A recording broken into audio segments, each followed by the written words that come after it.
Nanti lama bisa paham. Oh, ternyata hikmah dari bismillah itu adalah pertama di dalam membaca Al-Quran. Ya, baru saya masuk fikih ini, ya bahas fikih. Dan ilmu fikih tentang sholat baca bismillah. Ya, kenapa orang-orang yang berkiblat kepada madzhab Maliki, madzhab Maliki itu tidak menggunakan bismillah sebagai bacaan yang dikeraskan atau dijarkan? Ya, karena mereka menilai bahwa bismillah itu nggak masuk dalam ayat, tapi cukup pembaca surat. Namun bismillah tetap dibaca, hanya sir. Alhamdulillahirabbil alamin. Kalau Imam Syafi'i mengatakan bahwa bismillah masuk dalam ayat, maka bismillah harus dibaca. Kok beda-beda, Pak? Ya, seringkali Rasulullah menunjukkan cara ibadah yang bervariasi, yang berbeda-beda untuk memberikan kemudahan kepada umat. Makanya kadang-kadang sebuah hadis itu diriwayatkan oleh orang yang berbeda-beda. Kenapa? Karena pada saat ini Rasulullah sholatnya misalkan yang belas Anas bin Malik, dia begini. Nah besok Rasulullah sholat yang belas ternyata Abu Hurairah, dia begini.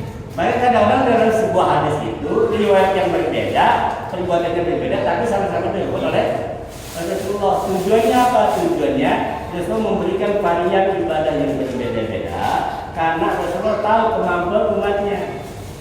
Namun hakikatnya sama. Kalau Allah, kalau di dalam kita logikakan ini ada sebuah pulau, putih lautan. Nah untuk menuju ke sini ini perlu jembatan. Ada yang jembatannya ke sini, ada yang jembatan sini, ada semua jembatan semua, Pak. Tinggal bagaimana kita harus tahu jembatan mana yang nyampe ke sana. Makanya jangan aneh ke dalam sholat aja bisa beda-beda, karena memang berbeda. Baik, bismillah itu dibaca keras karena kita sudah paham. Ya, karena apa? Karena bagian dari ayat. Yang tidak membaca keras itu tidak mengatakan bagian dari ayat. Jadi, apa sih ada modalnya? Bisa. Ya, Pak. Misalnya kita udah saking pengen itu makan nih, tiba-tiba tengah-tengah baru ingat kok belum baca bismillah. Nah, kita baca bismillahi awal wa akhir. Apakah bisa? Ya, begitu dia jalan Rasulullah. Rasul mengajarkan ketika kamu melakukan sesuatu lupa membaca bismillah, maka gantilah itu dengan bismillah awal wa akhir. Kan gini, Pak. Bismillah awal wa akhir artinya apa?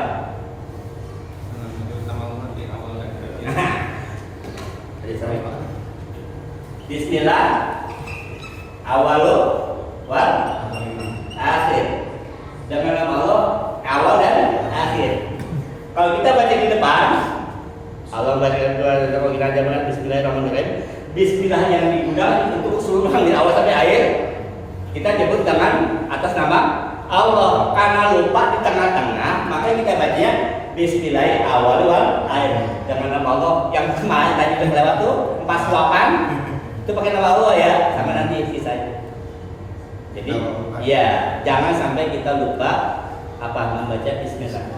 Makan habis sendiri lupa. Udah kenyang itu gimana, Pak? Kalau tadi Pak ada makan udah setengah piring, ingat. Udah selesai. Nah ini udah selesai, ngerokok lagi gitu kan? Ya sudah tetap baca Bismillah awali wa akhir. Dan kami berdoa Allah. Mulai ya mulai sekarang biasa itu kita menulis baca Bismillah. Naik motor, berangkat kerja ya jangan pede, Pak. Wah kamu yang rumah kerja gue nggak sebelum Bismillah. Bablas, jangan sombong lah. Kadang-kadang kucing laki kita licin jatuh. Bener nggak? Nah, ada lagi. Enggak sampai bingung. Kalau pada saat setelah Fatihah gitu, kadang imam baca kalau di yang potongan ayat di tengah-tengah dia Bismillah disir mungkin ya, atau gimana baca itu? Ya. Nah untuk yang tengah ayat itu kata Bismillah itu, gini loh. Bismillah itu kan nggak masuk dalam ayat pada surat itu, maka tidak boleh baca Bismillah, gitu kan? Ada ulama mengatakan demikian. Kalau dia membaca Bismillah beristilah mengatakan dalam hati itu adalah bagian dari ayat, itu salah, batal salatnya. Misalkan gini, Ghairil maghdubi alaihim waladhdallin, amin, bismillahirrahmanirrahim, lillahi ma fis samawati wa ma fil ardi, itu ma itu kan akhir surat Al-Baqarah tuh, tengah-tengah. Kalau di awal dengan bismillah kencang, jahat, dan meyakini bahwa bismillah bagian dari surat itu, batal sholatnya. Karena Pak bismillah bukan bagian dari surat Al-Baqarah. Tapi kalau dia niatkan yang tadi abda'u bil basmalah, saya memulai baca ini dengan bismillah, tujuannya bukan apa? Bukan menjadikan bismillah sebagai ayat, tapi mengamalkan itu tadi, memulai dengan basmalah, makanya baca sir pelan. Kalau mau dibaca nggak boleh kencang, tapi sir. Tapi kalau udah mau langsung, ya monggo silakan. Monggo silakan. Gitu Pak ya. Kalau tengah ayat. Kalau satu lagi, kalau di awal itu Al-Fatihah kita a'udzu pada saat sholat. Udah bahas pada nih. Udah, saya belum Masuk lewat. Baik. A'udzu itu dibaca. Cuma kembali lagi, jangan berpendapat bahwa a'udzu itu bagian dari ayat. Karena a'udzu tidak masuk dalam ayat. Yang ada perintah Allah dalam surat kemarin itu, idza qara'tal Qur'an fasta'id billah. Apabila kamu membaca Al-Qur'an, maka minta perlindunganlah kepada Allah. Kita disuruh minta perlindungan, tapi redaksinya ada nggak? Ada. Redaksinya itu dibuat terpisah. A'udzu billahi minasyaitonir rajim itu bukan redaksi dari fasta'id billah tadi. Makanya ta'awudz ada dua. Ada a'udzu billahi minasyaitonir rajim, ada a'udzu billahi samii'il 'alim minasyaitonir rajim. Nah, kan ta'awudz ini tidak masuk dalam ayat, maka dia tidak boleh dibaca kencang. Dia dibaca sir. Baca sir, dan itu pun bukan diniatkan bagian dari ayat, tapi apa? Mengamalkan perintah Allah, idza qara'tal Qur'an fasta'id billah. Kalau kamu baca Quran maka ta'awudz. Alhamdulillah, Al-Fatihah Quran bukan. Quran, karena dia mau baca Quran maka diawali dengan ta'awudz. Makanya baca cuman bisa. Gimana kalau nggak baca? Ya nggak apa-apa, cuma nggak dapat pahala itu tadi. Gitu. Dan khawatir kalau dia nggak ta'awudz, kena nih penyakit hati. Suara gue bagus, kan tadi itu lebih keren, kan gitu kan? Ada nggak di hati begitu? Penyakit hati. Kadang kita jadi makmum, ada imam baca begini amat ya, lagi sholat tuh Pak, lagi sholat, ya imam baca begini amat bacanya. Penyakit hati, makanya kita ta'awudz kepada Allah, minta kepada Allah supaya kita terhindar dari itu.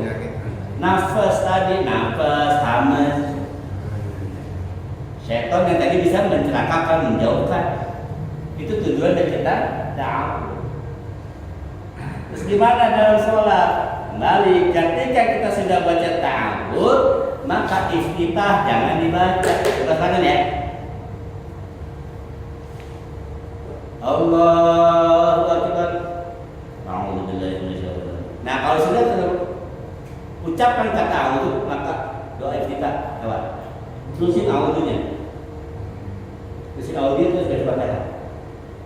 Jadi nggak perlu lagi kita a'udzubillahi belum baca iftitah. Allahu Akbar. Subhanallah.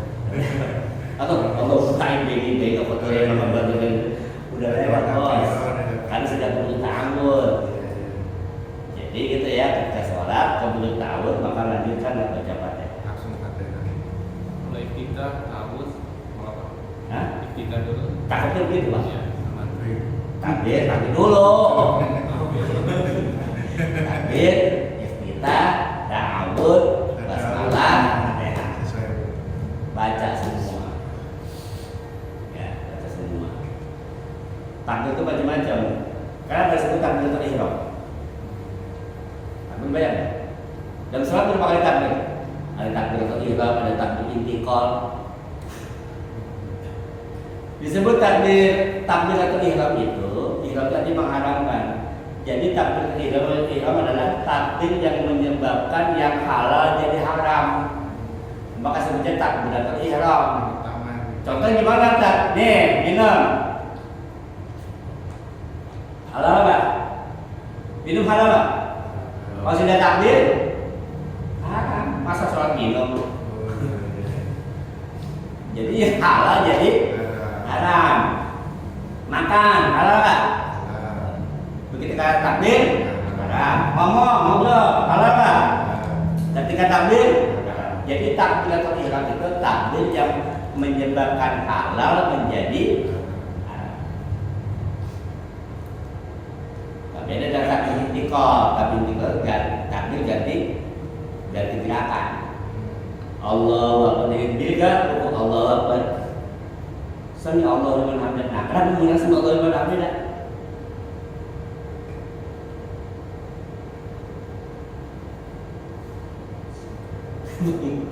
Sami Allahu liman hamidah. Allah mendengar, Allah mendengar orang yang memujinya. Makanya ketika Pak, kenapa Fatihah itu kita harus baca benar? Karena pada Fatihah itulah terjadi dialog antara kita sama Allah. Setiap ayat yang kita baca dari Fatihah, Allah menjawab. Ya. Itu dialog sebenarnya. Idza qala 'abdi alhamdulillahirabbil alamin qala hamadani 'abdi. Allah menjawab sebenarnya. Ini dalam diskusi disebutkan apabila seorang hamba mengucapkan dalam salatnya alhamdulillahirabbil alamin, Allah berkata kepada seluruh penduduk langit, hamadani 'abdi, hamba telah memujinya. Kau terpuji. Makanya Pak, orang-orang soleh itu sholatnya. Kenapa? Terjadi dialog antara dia sama Allah. Saking nikmatnya dialog itu nggak bisa dirasain. Lihat Sayyidina Umar ketika sholat, matinya ketika apa? Sholat di panah, dicabut nggak? Panahnya itu kan begini, panah itu kan lanjutnya, itu kan begini kan? Itu kalau ditarik itu nggak bisa. Jadi panah itu yang nggak bisa dicabut. Nah, ini minta cabut tak panah itu ketika aku sedang sholat. Ternyata Sayyidina Umar lagi sholat, ngapa Pak? Udah nggak ingat apa-apa. Itu sholatnya Sayyidina Umar, sama Sayyidina Ali itu. Kalau Sayyidina Umar meninggal Pak ketika dia baca Quran. Karena beliau kalau baca Quran itu memang seolah-olah dia sedang dialog sama yang punya Quran. Kita mau kembali sama wajar kalau kita para ahli sih. Baik, ada lagi yang lain? Ya, Pak. Kan Ustaz tadi bilang redaksi prestasi sebelah tadi kan redaksi tabisan. Itu sebenarnya redaksi A'udzubillahi minasyaitonir rajim itu sebenarnya dari siapa? Habis itu tadi dua tuh bilang A'udzubillahi minasyaitonir rajim atau A'udzubillahi samil alim minasyaitonir rajim. Saya dulu pernah dengar,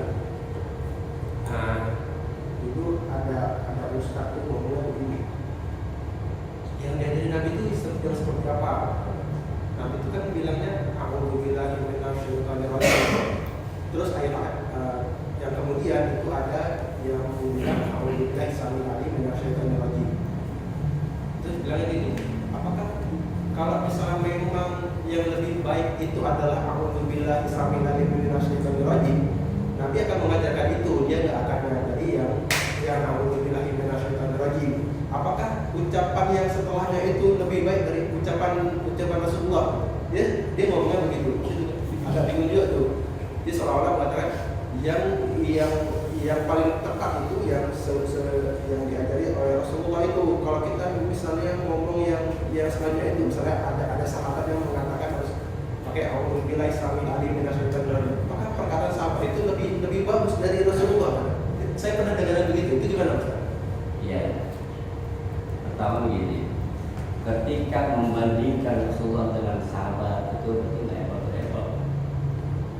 Berarti menurut dia itu bodoh. Alhamdulillah nggak apple to apple dengan iPhone 13. Salah membandingkan ketika membandingkan Android dengan iPhone 13. Nah, apple to apple sama aja kita membandingkan sesuatu bukan pada yang sekelas. Makanya ini kadang-kadang orang bodoh itu membenturkan seseorang dengan memberikan bandingan yang nggak sepadan. Dan anehnya lagi dipegang lagi itu. Contoh, lu percaya Rasulullah apa Imam Syafi'i? Lu percaya sahabat apa Syekh Albani? Kan gitu. Jadi ini yang perlu dihindari. Kita harus lihat dulu siapa nih, gitu kan? Jadi tidak masuk hitungan, tidak masuk akal ketika seseorang membandingkan lebih hebat mana Rasulullah sama sahabat. Jadi nggak hebat. Maka saya bilang yang kayak gitu kan. Begini, Rasulullah itu bijak. Rasul itu memberikan contoh ta'awud dengan menggunakan kata a'udzubillahi minasyaitonir rajim. Karena di dalam Al-Qur'an dia disebutkan konteks redaksi ta'awud. Rasul cuma bilang minta ampunlah kamu kepada Allah. Minta perlindunganlah kamu kepada Allah. Bagaimana? Sama ketika Rasulullah ditanya, ya Rasulullah, bagaimana cara kami beristighfar? Bagaimana cara kami minta ampun? Saya bilang astagfirullah 3 kali. Itu memberi contoh kepada umatnya, kepada umat Islam saat itu. Contoh istighfar. Bukan berarti istighfar hanya itu saja. Boleh nggak dengan cara lain? Boleh. Gitu loh. Nah, cuma kadang-kadang kita terlalu terlek pada itu aja bilang wah yang ini bid'ah nih karena Rasulullah ngajarin. Rasulullah bilang, Allah bilang, sallu alaihi wasallimu taslima. Bersolawat kamu kepada sebaik-baiknya sholawat. Kalau dia bilang sebaik-baiknya sholawat, berarti berikanlah sholawat terbaik yang kamu bisa. Dengan gaya bahasa kamu, dengan gaya majasmu. Nah, Rasulullah nyontohin, Rasulullah sholat itu kayak gimana? Allahumma sholli ala Muhammad wa ala ali Muhammad. Rasulullah nyontohin. Dicontohin, ya kan? Karena pada dirinya maka tidak menggunakan kata Sayyidina. Nama Bapak siapa? Nama saya Jokowi, saya Pak. Nggak mungkin saya bilang kepada saya Bapak Pak. Bapak siapa? Anton. Kok nggak Bapak Anton? Kata Bapak itu kan buat orang lain memberikan penghormatan sama dengan kata Sayyidina. Nah ini membahas apa? Ini nggak ada kaitan dengan keimanan. Ini bicara tentang adab. Nah, bicara ta'awud tadi, ada yang mengatakan bis'a'udzubillahi minasyaitonir rajim. Rasulullah nyontohin itu. Bukan berarti ada orang yang menggunakan kalimat lain itu menyalahi Rasulullah. Rasulullah ngasih contoh ta'awud seperti itu. Samil alim minasyaitonir rajim. Boleh. Karena apa? Dia yakin bahwa memang Allah memiliki sifat maha mendengar dan maha mengetahui. Gitu kan. Bahkan dalam kalimat ada doa-doa tertentu yang dibuat oleh para ulama juga menggunakan kata ta'awud. Contoh, a'udzu billahi min syarri ma khalaq. A'udzu bi kalimatillahi tammati min syarri ma khalaq. Aku berlindung kepada Allah dengan kesempurnaan kalimatnya dan kesempurnaan kekuasaannya dari apa? Dari kejelekan, dari kejahatan para makhluk. Bismillahirrahmanirrahim. Banyak. Jadi kata-kata tahu itu yang dibuat oleh itu. Nah, kita gunakanlah yang paling apa? Yang menurut kita paling baik. Gitu. Itu aja sebenarnya mah. Bukan berarti yang mengatakan kalau di Indonesia itu salah tidak. Gitu kan. Yang simpel mana? Kalau ngajarin simpel kan? A'udzubillahi minasyaitonir rajim. Udah pakai. Yang jelas.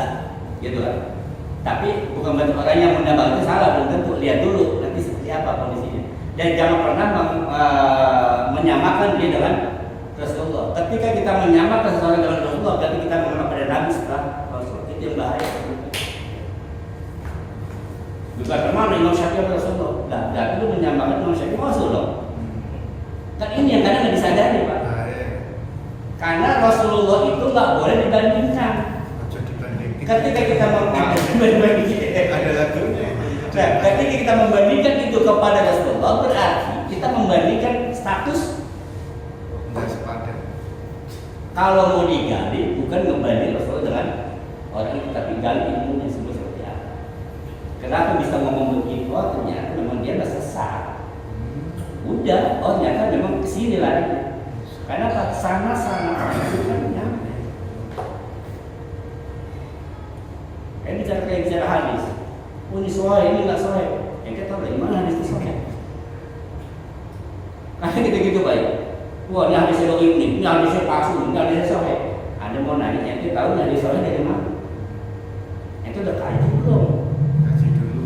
Lalu mensahihkan hadis siapa? Rasulullah pernah mensahihkan hadis ini. Hadis sahih itu dikeluarkan oleh apa? Imam Bukhari yang berkata. Jadi untuk menentukan sahih dan tidak sahihnya kita harus paham. Rasulullah tidak pernah mengatakan ada hadis yang sahih. Nah, makanya kita pun harus lihat. Kadang-kadang seseorang mengatakan ini sahih, ini tidak sahih. Seringkali kadang Imam Bukhari mengatakan hadis ini sahih, tapi Imam Muslim mengatakan tidak.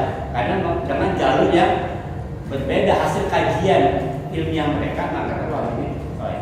Kembali ke yang tadi, masalah A'udzubillahi minasyaitonir rajim itu ada redaksi lain yang mengatakan demikian, bukan berarti itu salah, ya kan?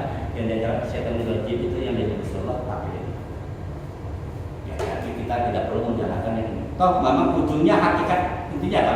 A'udzubillahi samil alim. Ya Allah, aku berlindung kepada Allah, Zat yang Maha mendengar dan Maha mengetahui. Minasyaitonir rajim. Dari godaan setan. Kenapa menasami alim? Kenapa? Karena setan itu bisikan melalui pendengaran. Maka sami digunakan. Allah yang Maha mendengar supaya apa? Supaya bisikan-bisikan ini terhindar dari diri kita. Rojim itu terlempar. Yang kadang-kadang kita artikan tadi kan kemarin ada 3 tuh. Ada nafas, hamas, dan nafas. Itu semuanya kita nggak tahu. Karena ada sihir, ada gila di situ, ada penyakit hati. Itu tersembunyi. Yang tahu itu hanya Zat yang Maha tahu. Digunakan kata alim. Maka yang menggunakan kata A'udzubillahi sami'il alim minasyaitonir rajim. Jadi 2 asma Allah yang digunakan itu karena bisa dengan perlindungan yang kita minta dari syaitan dan dari rajim. Jadi perlu dikaji lagi Pak. Ya. Baik. Terakhir. Cukup.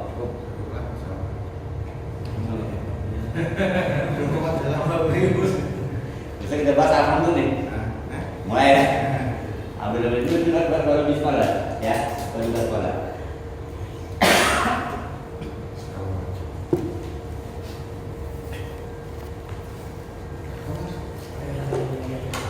Baik, demikian sebelum saya tutup saya mohon kepada bapak-bapak sekalian, mohon Fatihah ini bacanya cukup bagus. Kenapa? Karena Fatihah ini masuk dalam rukun, ya, dan rukun sholat. Dimana kalau rukun itu ketika tidak sempurna, maka saja tidak sempurna. Untuk surat yang lain belakang ada yang penting Fatihah dulu dan ya, panjang pendeknya, maksudnya, tajwidnya, hukum matinya, matnya dan sebagainya kita memperbaiki sambil kita belajar. Jangan paksa kita lebih sempurna ya. Karena untuk yang lain sih lebih sunat tapi Fatihah itu wajib. Demikian, semoga berarti ini terbiasa aktivitas kita dalam basmalah ya, tujuannya dalam kita buka supaya apa yang kita lakukan mendapat keberkahan dari Allah.